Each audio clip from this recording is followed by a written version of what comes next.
大家好，欢迎收听新一期的5分钟中文。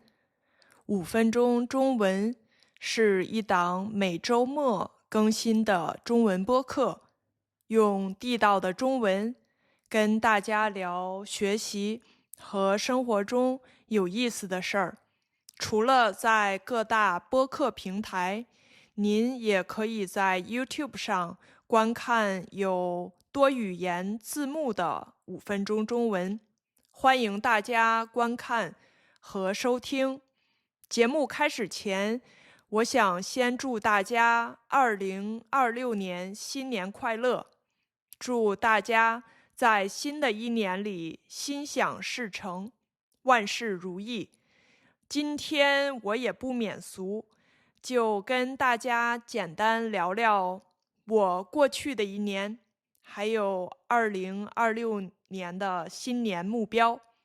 回想2025年上半年，印象好像不是很深。日语学习虽然还在继续，但也不算特别系统。到了4、5月，就开始忙期末和回国的事儿了。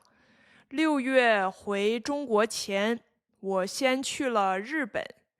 大家可能还记得，我当时去了宫崎县，和我之前的日语老师一起自驾游了1个星期，还在他家住了2天。之后，我又去了长野的白马村和松本，玩了1个星期，最后从东京回国。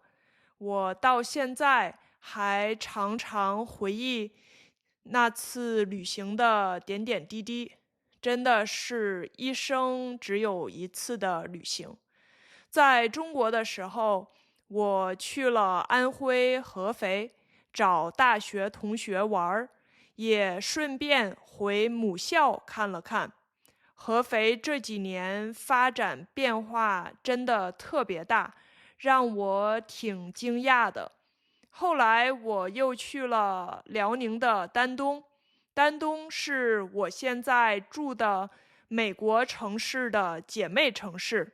这次去丹东，我不但参观了交流的学校，也去了丹东一些比较有名的景点，为以后更多的交流打下了基础。7月中旬回到美国以后，我去了芝加哥和纽约，分别看了3场 BLACKPINK 的演唱会，然后就准备开学了。8月开学以后，事情一下子就多了起来。除了学校相关的工作，我还报名了12月的日语能力考试。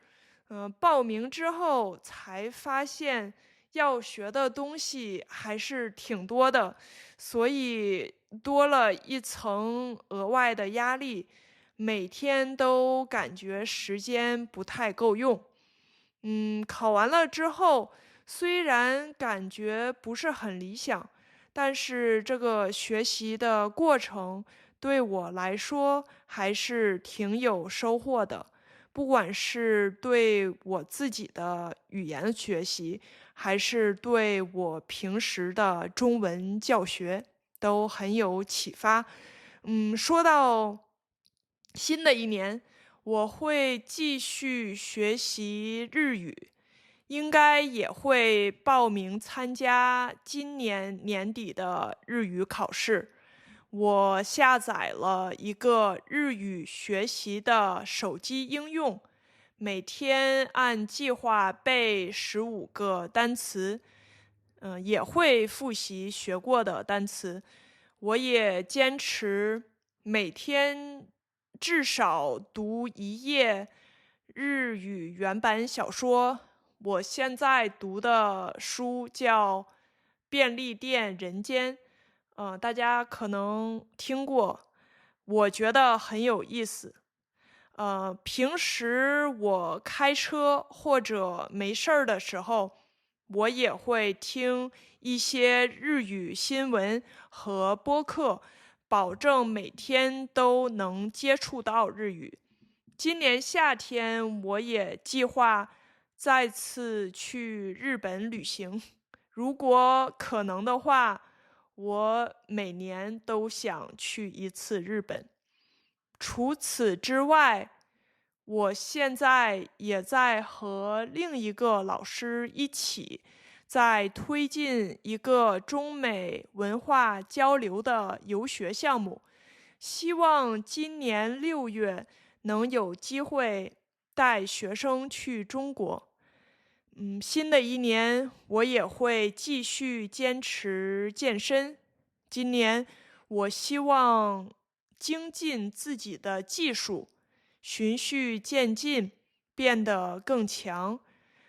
不管是语言学习还是运动健身，都不是一蹴而就的事情。